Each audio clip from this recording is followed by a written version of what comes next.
Buenas tardes. Bueno, para comenzar, quiero agradecer la convocatoria de Diálogo Ciudadano de la Federación Argentina de la Magistratura para hablarles de un tema que, aunque no es nuevo, sí se presenta como novedoso por el creciente y profundo desarrollo que viene teniendo, no solo en el ámbito académico, sino en el modo en el que es recogido por diferentes tribunales en sus sentencias a lo largo de todo el país. Especial, pero no únicamente, en el universo del derecho penal. Me refiero al derecho animal y hoy les vengo a hablar de la protección penal de los animales no humanos. El derecho animal parte de la idea de considerar a los animales no humanos como sujetos de derecho. Y así viene a romper un paradigma muy instalado desde el derecho civil, que es el tratamiento de los demás animales como si fueran cosas, al menos en lo que respecta al régimen patrimonial. Recordemos el concepto de semoviente. Es necesario aclarar que los animales no son cosas, pero son tratados por el derecho como si lo fueran. El origen de esta idea se encuentra en el modo en el que históricamente nos relacionamos con ellos, a partir de su utilización para el trabajo, consumo, entretenimiento humano. Es decir, a través de relaciones extremadamente desiguales de poder. Esto responde a una visión antropocéntrica, o humanocéntrica, me gusta decir a mí, del mundo, según la cual los seres humanos nos ubicamos en el centro como seres superiores, dueños y señores de todo lo que nos rodea. Es esta visión la que explica la inclusión de los animales como parte del patrimonio humano y su lugar, en consecuencia, dentro del derecho a la propiedad. Este estatus de propiedad humana no ha variado en el nuevo Código Civil y Comercial de la Nación, vigente desde el año 2015. Sin embargo, desde el año 1954, muchos años antes, rige en nuestro país la Ley Penal 14.346, que convierte en delito los actos de maltrato y crueldad contra los demás animales, sin distinción de especie. En su artículo primero, menciona expresamente a los animales no humanos o no humanos como víctimas de actos de maltrato y de crueldad. De ello se desprenden dos ideas fundamentales para el derecho animal. La primera es que solo se puede ser cruel con otro, cualquier otro, que puede sufrir. Es decir, el reconocimiento de los animales como seres sintientes, con capacidad de sentir dolor y placer. Y a la vez conscientes, con conciencia de sí mismos y del mundo que los rodea. La segunda idea es que al ser considerados víctimas, podemos decir que son los destinatarios directos del ámbito de protección de la norma, y no indirectos, como pretenden algunos autores, que reconocen como bien jurídico afectado en el delito de maltrato animal sentimientos de piedad o compasión humana. Esta capacidad de sentir, la sintiencia, que no es lo mismo que hablar de seres sensibles, ¿sí?, que les otorga la calidad de víctimas, es el fundamento de su reconocimiento implícito como sujetos de derecho, titulares al menos del derecho a no sufrir maltrato y o actos de crueldad por parte de los humanos. Y todo lo que esto implica, ¿no?, en términos de protección de la integridad física y psíquica o emocional de los demás animales. Esta idea encuentra fundamento en la existencia de los derechos implícitos como construcción teórica de jerarquía constitucional. No me voy a referir a esto ahora, pero es muy interesante pensar la cuestión desde esa perspectiva. A favor de la idea del reconocimiento de los demás animales como sujetos de derecho, se han pronunciado muchísimos autores, ¿sí?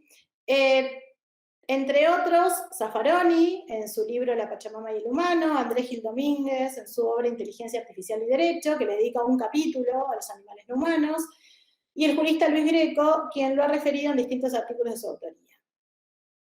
También ha sido recogida por la jurisprudencia una serie creciente de fallos en el que podemos destacar el ya famoso fallo de la Cámara Federal de Casación Penal a favor de la orangutana Sandra del año 2014.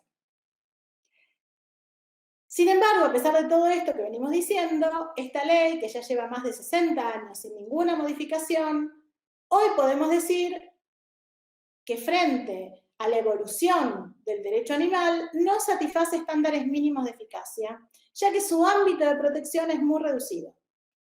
En primer lugar, no define qué es maltrato y qué es crueldad, ¿sí?, sino que se limita a establecer taxativamente qué acciones u omisiones deben considerarse de una u otra. Esto deja fuera una serie de conductas que claramente pueden ser maltrato, pero que no se encuentran expresamente previstas. Pero además, casi todas las conductas descritas están excepcionadas, es decir, reconocen excepciones. A modo de ejemplo, ¿no? Si tomamos cualquiera de los incisos del artículo 2 y algunos incisos del artículo 3, ¿no? En el artículo 2, por ejemplo, el inciso 3 dice que será considerado acto de maltrato hacerlos trabajar a los demás animales, ¿verdad? En jornadas excesivas, sin proporcionarles descanso adecuado, según las estaciones climáticas. ¿Qué quiere decir esto? Que se puede hacerlos trabajar aún en jornadas excesivas, siempre y cuando se les proporcione descanso adecuado, ¿no? Resta determinar qué es descanso adecuado según las estaciones climáticas. Ahora vamos a retomar esto. Emplearlos en el trabajo cuando no se hallen en estado físico adecuado. ¿Sí? Es decir, se puede emplear en el trabajo siempre y cuando se hallen en estado físico adecuado. Habrá que determinar qué es estado físico adecuado.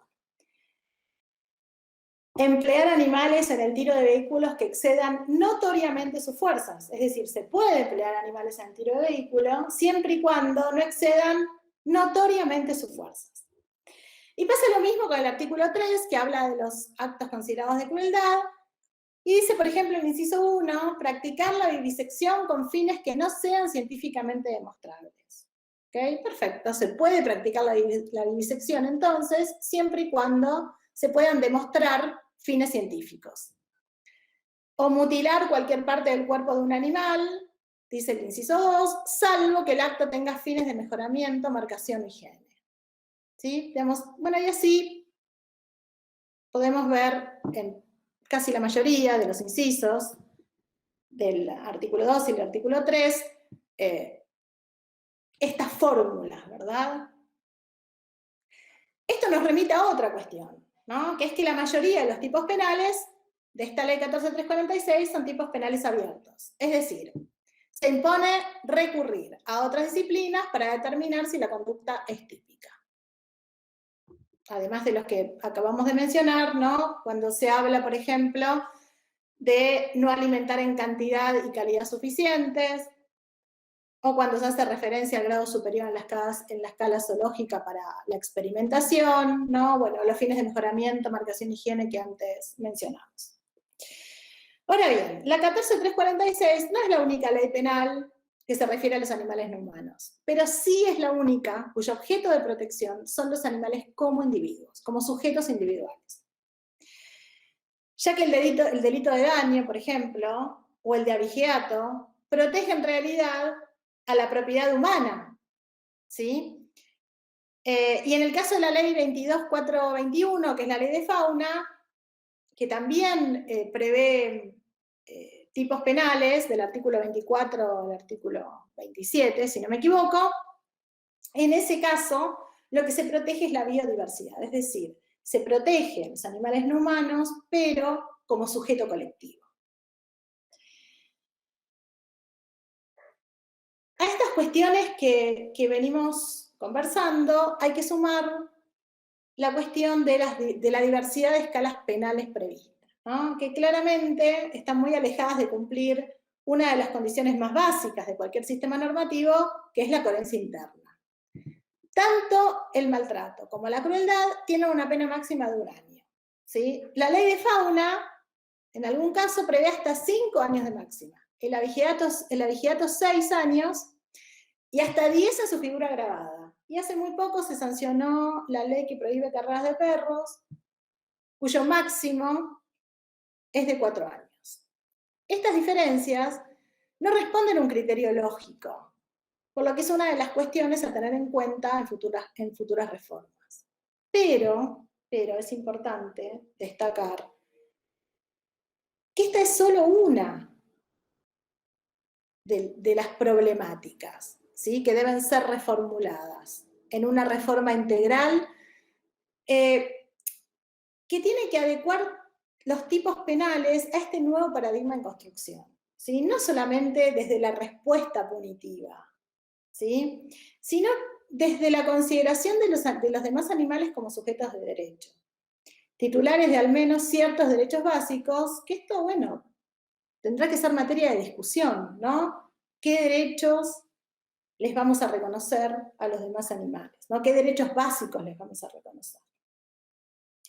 De otro modo, o sea, modificar solamente las escalas penales sería una muestra más de la utilización simbólica del derecho penal, que en realidad no significa o no trae cambios reales, ¿no? Digo esto porque la mayoría de los proyectos, que son muchos, de reforma de la 14346, traen como, digamos, como cuestión fundamental el aumento de las penas, ¿no? Y la verdad es que, si bien, insisto, es importante reformular las escalas penales en términos de coherencia, ¿no?, del sistema normativo, no es esta la cuestión más importante. Bueno, para finalizar, es necesario pensar la protección penal de los animales no humanos a partir de criterios de política criminal, ¿sí?, con una perspectiva antiespecista y, por supuesto, respetando las garantías fundamentales que son los pilares, los grandes pilares de un sistema de derecho penal inmerso en un Estado de derecho democrático. Bueno, muchas gracias por su atención y de nuevo agradecer a la convocatoria y este espacio de difusión.